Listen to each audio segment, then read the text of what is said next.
Okay, so kita akan mula pada hari ini bab yang baru. So semester lalu sebelum exam kita habis sampai bab 5.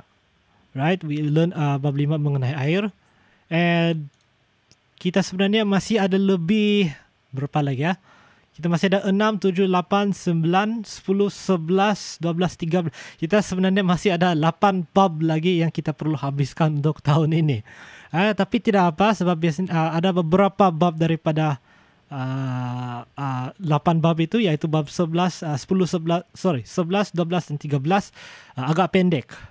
Ya, tetapi pada masa yang sama ada juga beberapa bab-bab yang akan ikut ni yang agak panjang lah. Tapi bab 6 ini dia adalah antara bab yang lebih pendek. So, apa yang kita akan lakukan hari ini, kita akan cuba habiskan bab 6 dengan lebih cepat. So, what I'm going to do today is we are going to go through this chapter 6, and then just kita akan melihat semua dia punya asas secara very quickly, and then kemudian baru kita akan mendalamilah setiap topik-topik yang ada dalam bab 6. Okay, so bab 6, asid dan alkali. Saya rasa semua kamu pernah mendengar, at least sekurang-kurangnya pernah mendengar istilah asid dan alkali. Okay, you can type in the chat if you want to. Yeah, apa yang kamu selalu bayangkan bila kamu terdengar acid? Right, usually ataupun alkali. Usually yang kita selalu dengar ialah acid lah. Right. Usually kita punya bayangan tentang acid ini macam mana? Yang kita boleh bayangkan, yang kita selalu nampak dalam movie ialah apa? Acid ialah benda yang kalau kamu tuang di meja, terus apa jadi sama itu meja terus berlubang, or something like that, or some nonsense like that. Or kadang-kadang kita bayangkan yang acid itu sesuatu yang sangat-sangat beracun dan boleh menyebabkan kerosakan. Oh, mungkin kamu pernah terbaca dalam berita ada orang kena accident, terkena acid dan muka dia terbakar, ataupun kalau kamu tengok muka dia macam cair pula. So what is acid actually? Apa acid dan apa sebenarnya guna acid? And on the other hand, apa ni alkali? Alkali, kalau antara asid dan alkali, saya rasa alkali mungkin bukan selalu kita dengar. Paling-paling pun mungkin kadang-kadang kita dengar istilah air alkali, alkaline water. Ataupun kadang-kadang kita mendengar tentang battery alkali. So what are these two things? And kenapa ini dua benda ni kita belajar sama-sama? Apa kaitan dia? So we'll look into that. So some questions that we will answer. Okay?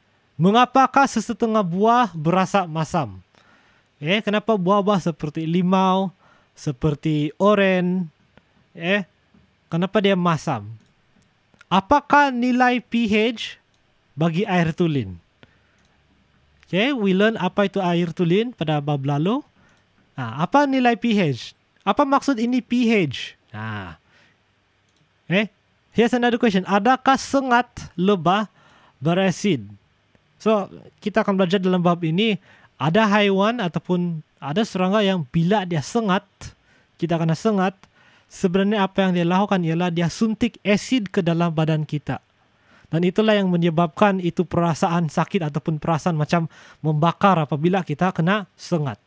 And so all of these things we will talk about when we talk about acid and alkali. So objektif kita untuk bab ini ialah pertama, kita boleh memahami dan menyatakan sifat asid dan alkali. So all of you, kamu kena tahu apa tu asid. Kamu boleh kenal pasti asid dan alkali melalui dia punya sifat-sifat. Contohnya sabun. Adakah sabun ini bersifat alkali ataupun asid? Ataupun cuka. Adakah cuka bersifat asid ataupun bersifat alkali? So, kita boleh tahu melalui melihat dia punya sifat-sifat. Selain itu, kita boleh juga menggunakan apa yang kita panggil sebagai penunjuk, yaitu bahan-bahan yang kita gunakan untuk menunjukkan sifat alkali ataupun acid satu benda. Just as an explanation, if you read an English textbook, okay, kalau kamu menggunakan buku teks English, you might see the word acid, ACID, right? And sometimes the book will use the word alkali. Tapi ada juga buku yang menggunakan perkataan base. Let me just type that in. So sometimes you see this word, the word base. Okay, it's the same thing. Right? Base or basic. Alkali is just a base that has been added to water. Alright, so alkali ialah base yang sudah kena campur dengan air. Right, so I wrote that down in the chat. But if you see the word base or basic, it means the same thing as alkali. Same idea. Okay, the second thing that we need to know is kamu boleh memahami dan menjelaskan peneutralan. Okay, just to give you a short idea, asid dan alkali sebenarnya dia boleh meneutralkan satu sama lain. Apa maksud itu nanti saya akan jelaskan lah. Okay, so 6.1, sifat alkali dan asid. So if we look around us, okay, you can see in the picture ada beberapa contoh asid dan ada beberapa contoh alkali. Okay, we have an example of acid. Salah satu jenis asid yang kita selalu nampak ialah cuka. So sebenarnya bila kamu tambah cuka ke dalam kamu punya mi soup, sebenarnya kamu sedang menambah asid dalam mi soup kamu. Right? We also have acid hydrochloric. Hydrochloric ialah asid yang terdapat dalam perut kamu bila kamu mencerna makanan. Alkali. Apa contoh alkali yang kita selalu nampak? Kita selalu nampak air sabun. So sabun yang kita guna untuk mandi, untuk cuci kain, untuk cuci piring, dia sebenarnya bersifat alkali.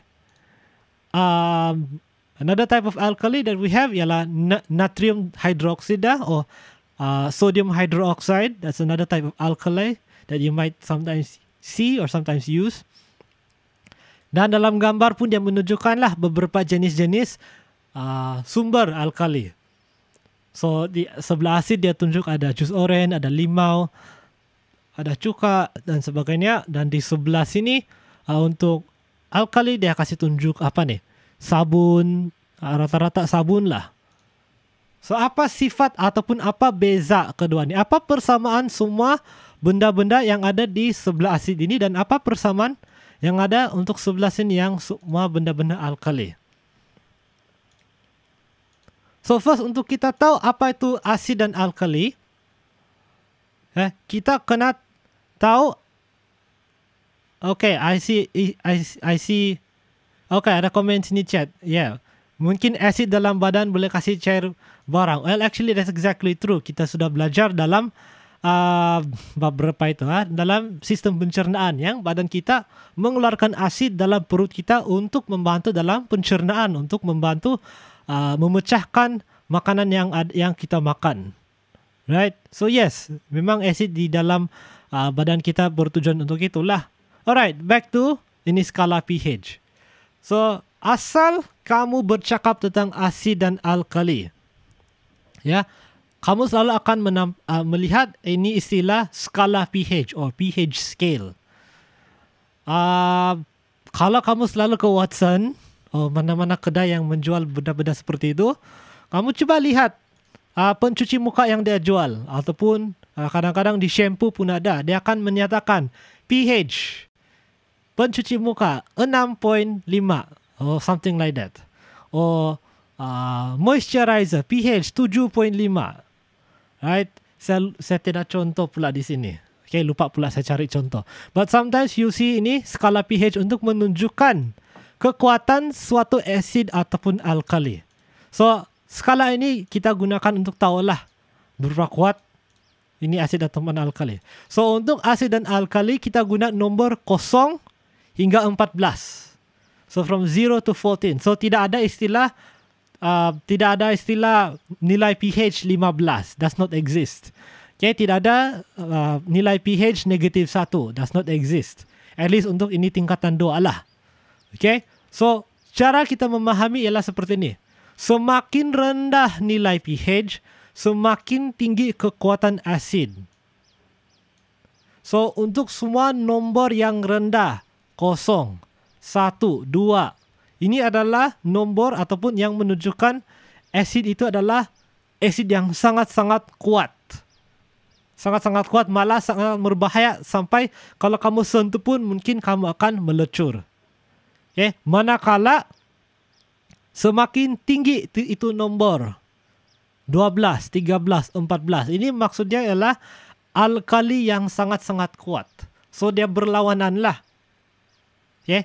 Kamu tidak ada benda yang dia kuat asid tetapi kuat juga dia punya sifat sebagai alkali. Itu tidak wujud.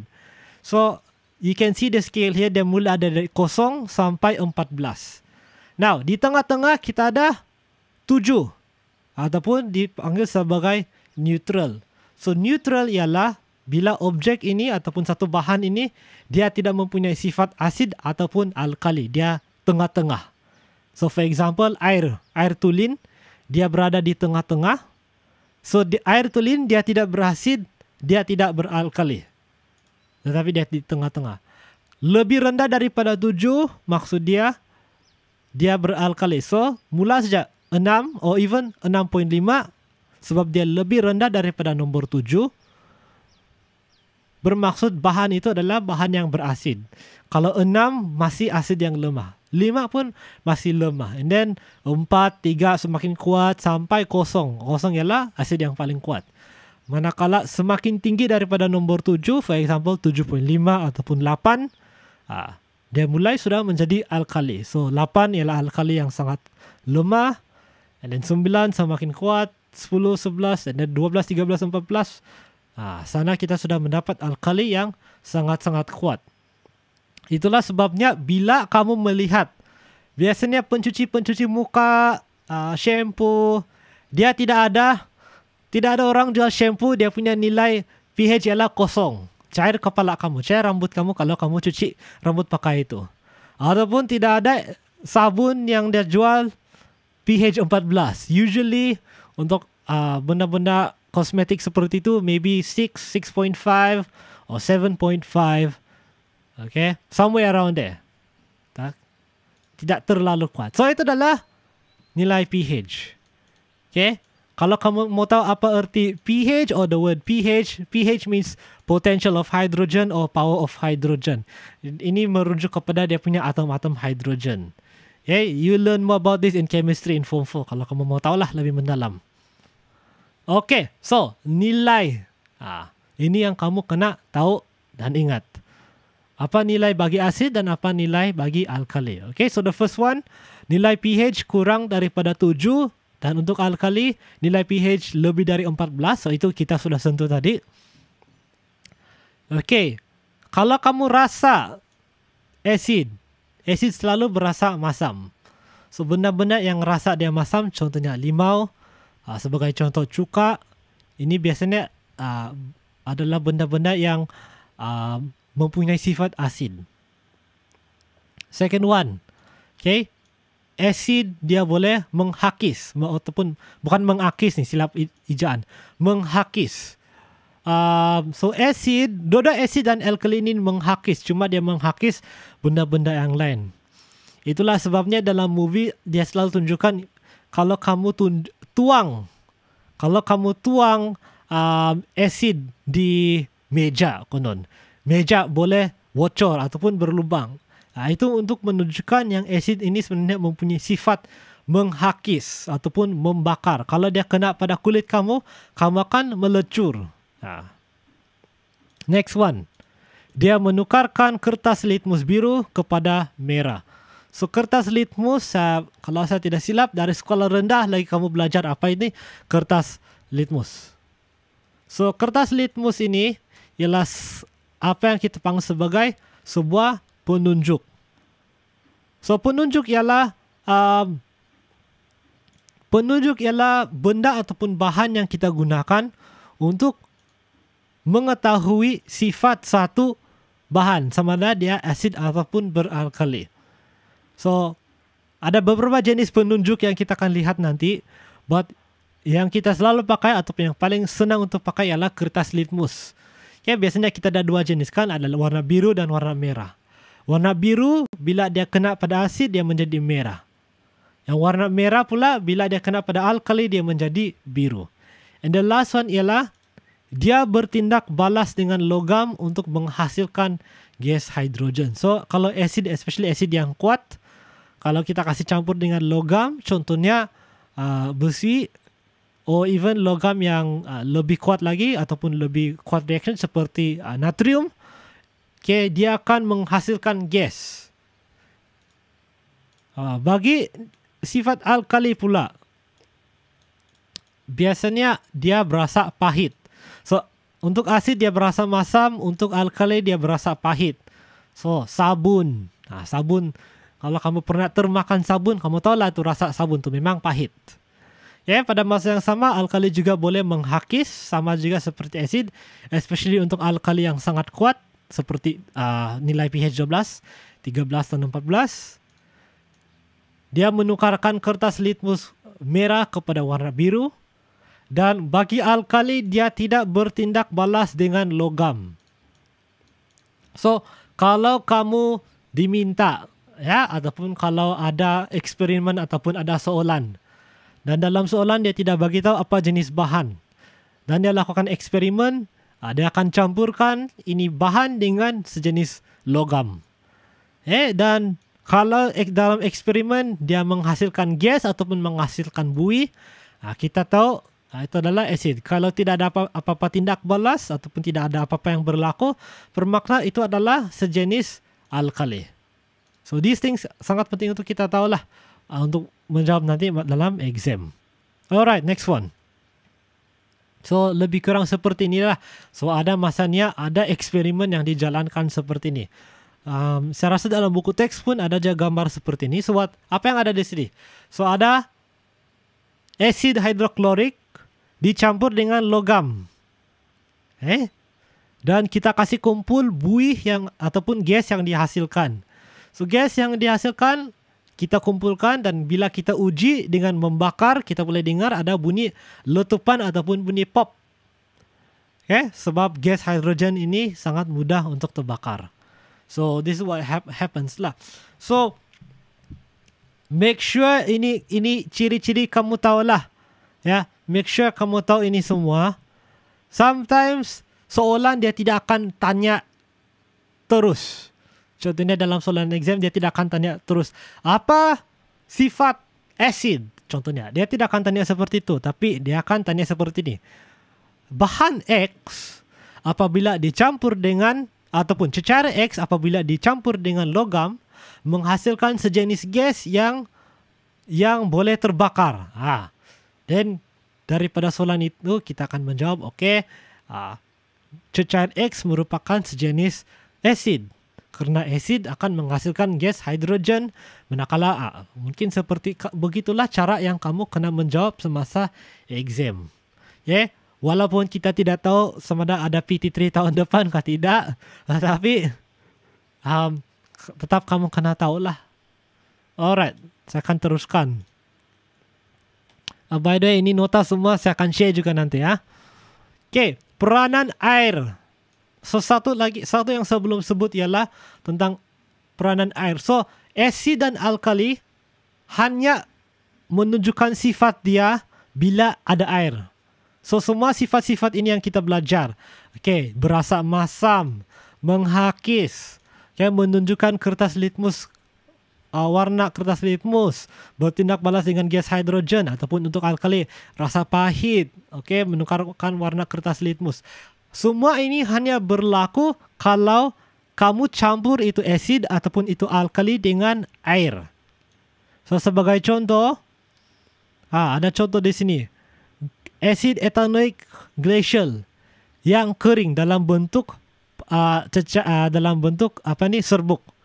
Kalau kamu letak kertas litmus dalam serbuk ini, walaupun dia adalah sejenis alkali, sebab tidak ada air, tidak ada apa-apa yang berubah dengan kertas litmus itu.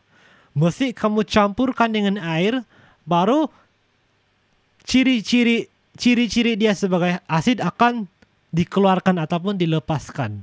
Baru kertas litmus itu menjadi merah. Sama juga dengan alkali.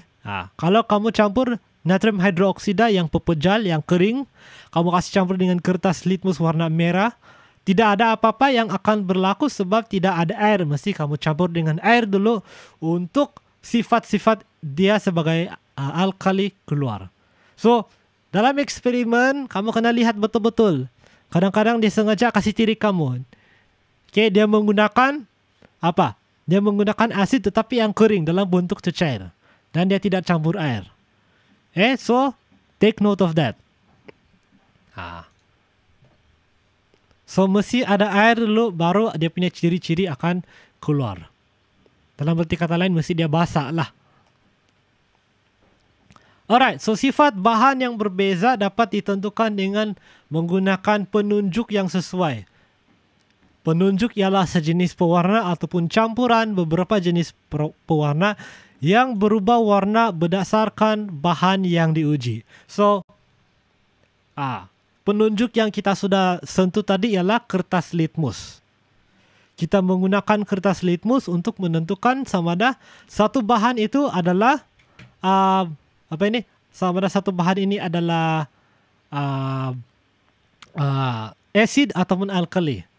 So, kertas litmus biru kita boleh tahu dia sentuh dengan bahan asid kalau dia menjadi merah. Kalau kertas litmus warna merah menjadi biru, kita tahu bahawa cecair itu adalah alkali. So, itu yang kita sudah tahu dari sekolah rendah lagi.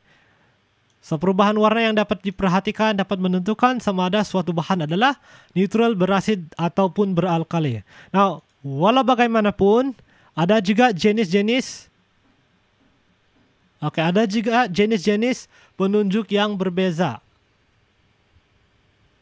So, ada 5 yang dikongsikan dalam buku teks kamu. Yang pertama, we have phenolphthalein. Semua ini nanti kita akan tengok video juga nih. So, you know what it looks like.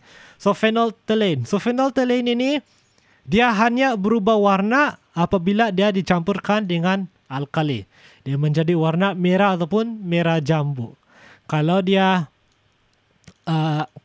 dicampur dengan asid ataupun bahan neutral, dia jernih. Tidak ada warna. That's the first one, phenolphthalein. The second one ialah penunjuk semesta ataupun kita panggil sebagai, in English ini sebagai universal indicator. Bagi universal indicator, dia ada warna untuk setiap jenis bahan. Kalau dia dicampurkan dengan asid, dia akan menjadi warna merah. Kalau dia dicampurkan dengan bahan neutral, dia akan menjadi hijau. Kalau dia campur dengan bahan alkali, dia menjadi biru. Sebab itulah dia dipanggil sebagai penunjuk semesta. Bukan sebab dia boleh digunakan di seluruh semesta, tetapi dia boleh menunjukkan setiap jenis bahan sama ada asid, neutral ataupun alkali. Dan bukan itu saja, semakin kuat itu asid, semakin kuat juga itu warna merah dia. Semakin kuat dia punya alkali, semakin kuat juga dia punya warna biru. Okay, the next one ialah methyl jingga. So, methyl jingga or orange methyl, dia hanya menjadi merah apabila dia bercampur dengan bahan berasid. Untuk bahan neutral dan bahan alkali, dia masih akan mengekalkan warna kuning ataupun warna oranye. Okay, kertas litmus biru dan kertas litmus merah, ini kita sudah tahulah dari sekolah rendah pun kamu sudah belajar dan sudah lihat dan sudah nampak. So, saya tidak perlu lagi banyak panjang lebar. So, ini dua nih, phenolphthalein dan methyl jingga ini selalu akan digunakan dalam eksperimen peneutralan. I'll explain later kenapa dia digunakan dalam eksperimen peneutralan. Okay, but for now, yang putih kamu tahulah warna-warna dia dan apa maksud setiap warna-warna ini. So kalau kamu menggunakan penunjuk penunjuk semesta, warna dia bukan exactly seperti inilah, but similar to this. Tengah-tengah hijau, semakin kuat asid dia menjadi merah dan semakin kuat alkali dia menjadi warna biru. Alright. So, apa guna asid dan alkali dalam kehidupan seharian? Tanpa kita sedar, sebenarnya setiap hari kita menggunakan asid dan kita menggunakan alkali. Saya sudah sebut dua, yaitu dalam pemakanan kita menambah cuka dalam makanan. Kita suka makan makanan yang berasid, yang asam, untuk menambah flavor dalam makanan kita. Dan saya juga dah sebut tadi mengenai penggunaan sabun, yaitu sabun yang kita guna untuk mencuci kain adalah bersifat alkali. Alright, so selain itu, kita juga banyak menggunakan asid dan alkali dalam sektor pertanian, perindustrian dan juga dalam perubatan.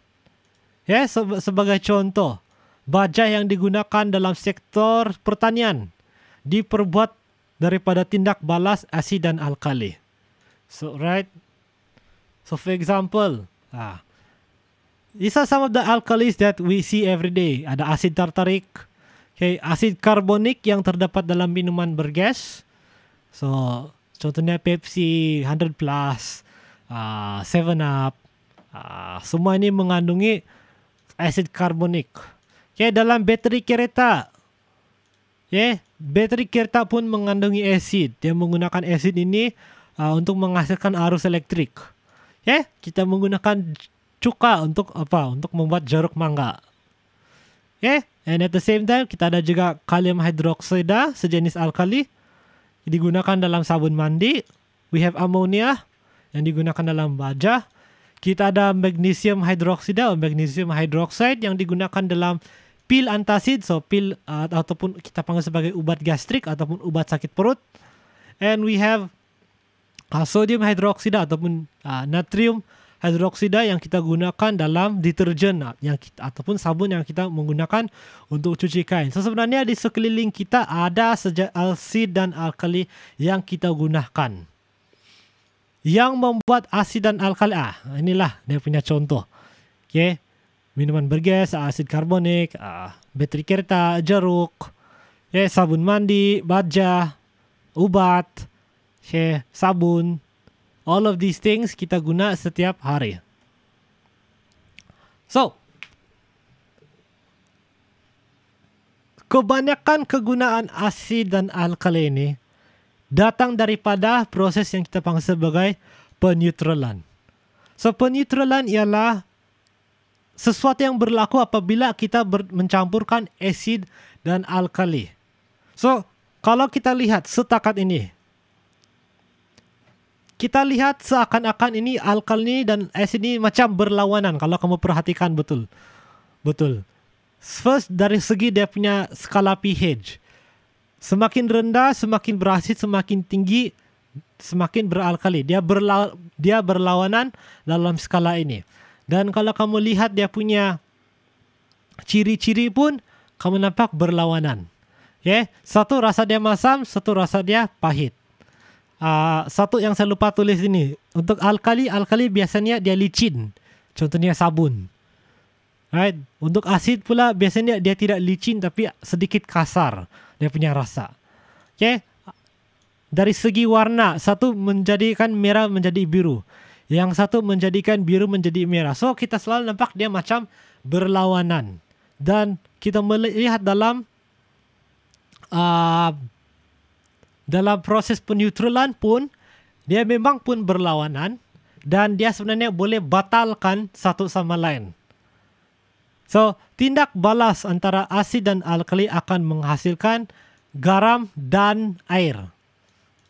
So, tindak balas ini disebut sebagai peneutralan. So, asal asid dan alkali ini dicampurkan, confirm dia akan menghasilkan air. Itu tetap ada. Air maksudnya air H2O. Dan confirm dia akan menghasilkan sejenis garam. Apa jenis garam ini bergantung kepada apa jenis asid ataupun apa jenis alkali yang digunakan. So tindak balas ini disebut sebagai peneutralan. Semasa peneutralan, asid hilang sifat asidnya dan alkali hilang sifat alkalinya. So ini sangat penting ini. Bila kamu campur asid dengan alkali, dia akan menjadi neutral. Seperti asid itu akan membatalkan itu alkali akan membatalkan itu asid dan dia kembali neutral. So if you look at this. Kalau kita campurkan alkali, so alkali ialah sini 10.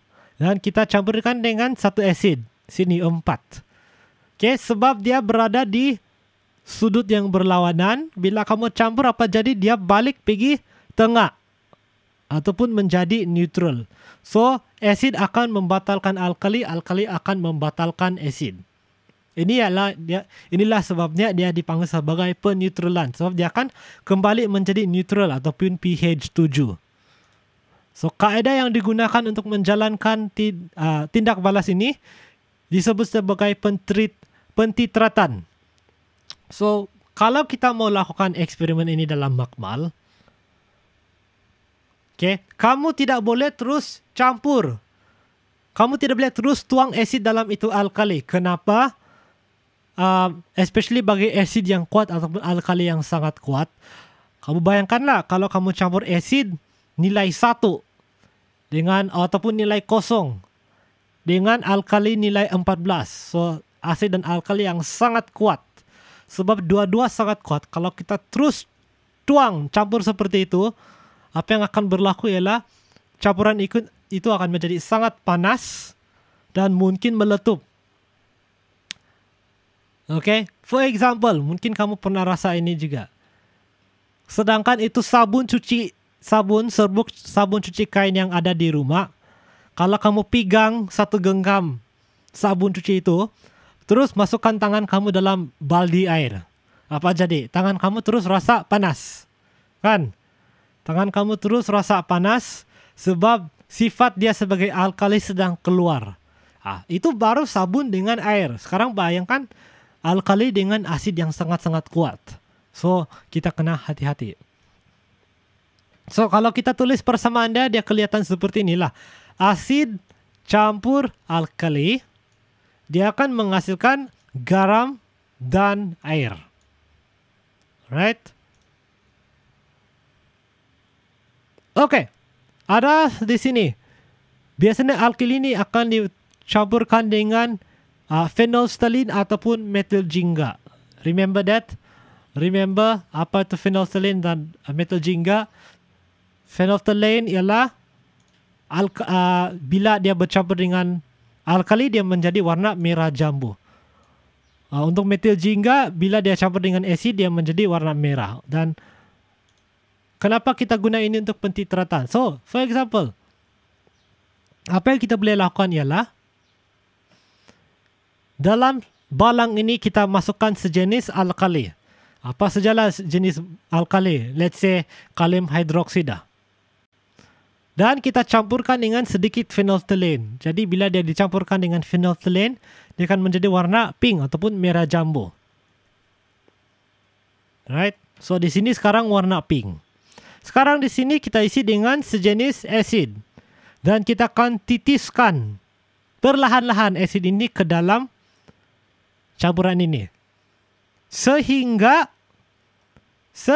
campuran itu menjadi neutral. Nah, ingat. Kalau phenolphthalein, bila dia menjadi neutral, apa jadi? Dari merah jambu, dia akan bertukar menjadi neutral, tidak berwarna. So, bila cecair itu sekarang sudah jernih, kita sudah tahu, okay, cecair ini sudah kembali neutral. So, begitu cara kita menggunakan phenolphthalein. Okay, metil jingga pun sama jugalah cara kita boleh pakai. So, a few examples. Ini ada dalam buku teks ya. So, asid dan alkali yang berbeza menghasilkan jenis garam yang berbeza. Contohnya, kalau kita campurkan asid hidroklorik dengan natrium hidroksida, apa yang kita dapat ialah natrium hidroksida dengan air. Kalau kita mau lihat betul-betul, macam mana kita mau tahu apa jenis garam yang dihasilkan? Garam akan mengambil separuh daripada asid dan separuh daripada itu alkali. So for example, sini kita ada apa nih? Klorik ataupun chloride. Dia akan bercampur dengan natrium. So klorik sekarang bila dia campur dengan natrium, dia tukar nama dia sekarang menjadi natrium klorida. Apa yang tinggal? Kita ada hidrooksida dengan sini pun hydro. Hydro di sini maksudnya hidrogen. Hydro campur hydro oksigen. Sorry, hydro adalah hidrogen. Oksida maksudnya ialah oksigen. So, hydroksida. Hydrogen, oksigen. Bab 5. Hidrogen campur oksigen, nama dia apa? H2O ataupun air. So, dia akan ambil klorik, so dia akan menghasilkan air. Okay, same thing here, kita ambil asid sulfurik dengan kalium hidroksida. Kalium dan sulfat ini akan bercampur menghasilkan kalium sulfat dan hidroksida, dan hidrogen yang tertinggal dia akan menghasilkan air. Ataupun natrium campur asid nitrik, dia akan menghasilkan natrium nitrat dengan air. So dia selalu akan menghasilkan air. So kalau kita mau melihat secara kimia, ini tingkatan 2 memang kamu belum belajar. So kalau kamu tidak faham pun tidak apa. But I just want to show you what it looks like dari segi chemistry. Kalau kamu mau tahu ini dengan lebih mendalam, kamu belajarlah chemistry nanti masa form 4. Okay, so acid hydrochloric, dia punya nama saintifik ataupun nama chemistry kita panggil sebagai HCl. H ialah hydrogen, Cl ialah chloric ataupun chloride ataupun klorin. So ada hydrogen, ada klorin. Di sebelah sini kita ada Na ialah natrium, O oksigen, dan H ialah apa? Hydrogen juga. Sekarang natrium dan klorin ini akan bercampur. So dia akan ke sini. Sekarang hydrogen yang ada di sini sekarang dia akan bergabung dengan oksigen dan hidrogen di sini. So, satu oksigen dan 2 hidrogen menjadi H2O. By the way, untuk pengetahuan kamu, saya lupa kalau saya sudah pernah sebut ini dalam kelas ya. Tetapi dalam chemistry, pasangan yang paling tidak boleh harap ialah hidrogen. Apa maksud saya tidak boleh harap? Hidrogen lah yang selalu mau tukar pasangan. Kalau hydrogen ialah boyfriend, memang dia balik-balik tukar girlfriend. Itu kalau dalam chemistry. Pasangan yang paling tidak setia. Yang sebelah sini pun sama juga. So we have acid sulfuric dengan kalium hidroksida. So H2 ialah hydrogen, dan SO4 ialah sulfuric. K ialah kalium, OH. So sekarang OH ini akan bercampur dengan hidrogen yang di sini untuk menghasilkan H2O. And ini akan menghasilkan kalium hidroksida. Same thing here. Sama juga cerita di sini. NaOH. H di sini hidrogen akan tinggalkan NOH3 dan dia pergi berkawan dengan OH untuk menghasilkan air ataupun H2O. Dan NO3 di sini akan bercampur dengan Na di sini untuk menghasilkan NaO3. Ini sebenarnya lebih mendalam lebih dalam daripada apa yang kamu perlu belajar. Yang ini kalau kamu tahu ini pun cukup sudah sebenarnya. Tetapi saya explain juga ni lah just to give you a deeper idea tentang apa sebenarnya yang berlaku. Tapi yang berlaku ialah hidrogen yang selalu buat masalah. Kalau kamu ingat bab-bab yang lalu pun selalu apa yang berlaku, hidrogen juga yang buat masalah. Bila kau buat eksperimen dengan air, apa punya jenis gas yang dihasilkan? Gas hidrogen juga. So memang ini hidrogen memang selalu buat masalah nih kalau dalam chemistry. Aplikasi peneutralan dalam kehidupan seharian. So kita sudah belajar tentang peneutralan. So peneutralan ialah bila kita campur asid dan alkali. Dan bila kita campurkan asid dengan alkali, apa dia buat? Dua-dua hilang sifatnya, ataupun asid akan membatalkan alkali, alkali akan membatalkan asid. So kita boleh menggunakan idea ini, kita boleh menggunakan prinsip ini dalam kehidupan seharian. Kalau ada benda yang terlalu berasid dan kita tidak mau dia berasid, apa kita buat? Kita campur alkali untuk mengurangkan dia punya asid. Ataupun kalau ada benda yang terlalu kuat alkali, kita mau buang itu alkali, kita letakkan ataupun kita campur asid untuk mengurangkan dia punya alkali. For example, bakteria menghasilkan asid dalam gigi. So bila kamu makan, dalam mulut kamu sebenarnya ada bakteria. Itu kita semua tahu lah. Bakteria dalam mulut kamu apa dia lakukan ialah sisa-sisa makanan yang ada dalam mulut kamu, dia akan makan. Dan bila dia makan itu makanan dalam mulut kamu, dia akan menghasilkan asid. Itulah sebabnya kalau kita biarkan saja bakteria itu, lama-lama asid itu akan menghakis gigi kita dan membuatkan gigi kita tidak kuat. So, untuk membatalkan asid itu apa kita buat? Kita menambah alkali di dalam ubat gigi supaya gigi kita kembali neutral. Okay? Sama juga dengan pencuci muka yang kita beli di Watson. Biasanya pencuci muka dia sedikit berasid. Tidak terlalu kuatlah, mungkin 6.5 ataupun 6. Kenapa? Sebab kita mau neutralkan alkali yang ada dalam muka. Ataupun sebagainya lah, same thing with shampoo. Kadang-kadang dia mau kasih neutral acid ataupun alkali yang ada di rambut kita. Okay?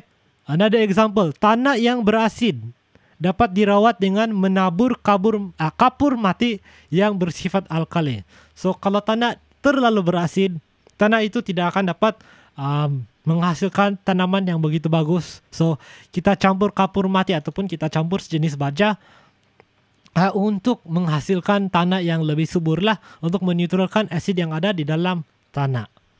Okay? So, apa lagi? Ni saya baru sebut tadi.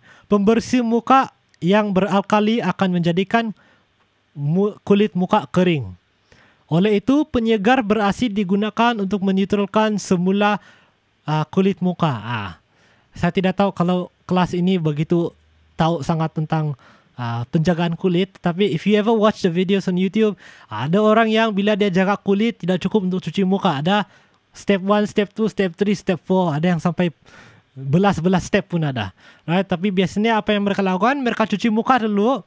Dan pencuci muka itu biasanya sedikit alkali. Sedikit beralkali.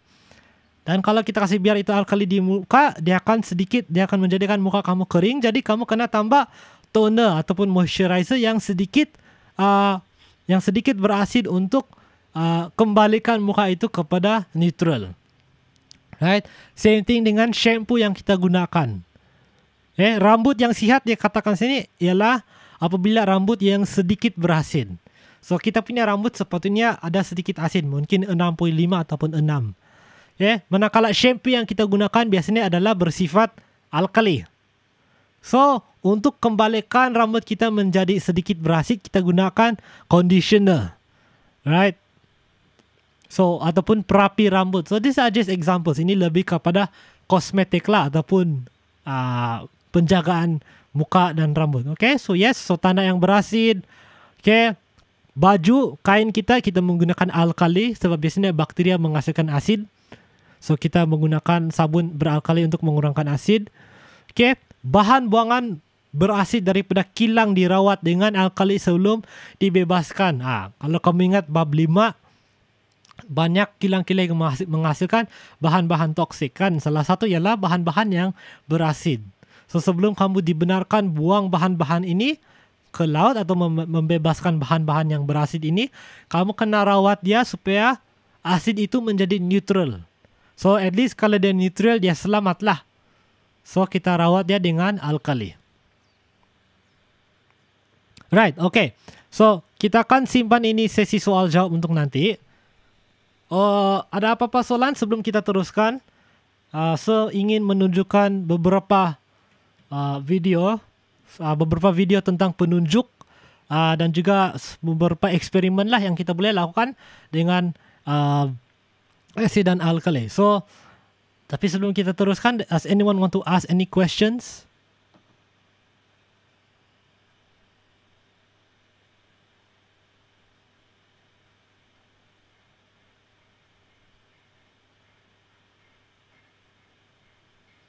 Kenapa dengan helium, Arnold Winner? You have a question about helium? Okay, macam mana mau tahu nilai? Maksud kamu mau tahu, okay, macam mana kita mau tahu nilai pH dari segi dia punya nombor kan? Nanti dalam video kita akan belajar juga tuh macam mana tuh ya.